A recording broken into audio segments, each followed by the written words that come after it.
Моцарта заграла. От якби ж у мене доля трохи краще склалась, я б для тебе соловейком в полі щебетала.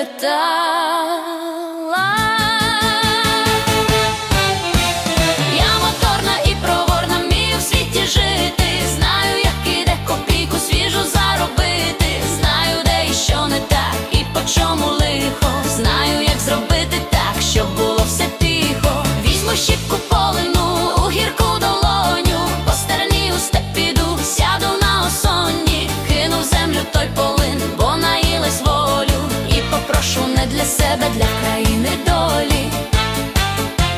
Ладна я для України буйним вітром стати, людям бідним і убогим сльози повтирати, і невтомними руками справі раду дати, та не дати горю місця серед нас стояти.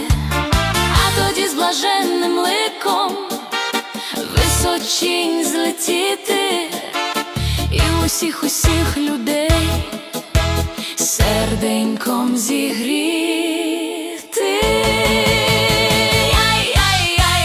Я моторна і проворна, вмію в світі жити, знаю, як іде копійку свіжу заробити, знаю, де і що не так, і по чому лихо, знаю, як зробити так, щоб було все тихо. Візьму щіпку полину, у гірку долоню, по стерні у степ піду, сяду на осонні, кину в землю той полин, бо наїлась волю, і попрошу не для себе, для країни долі.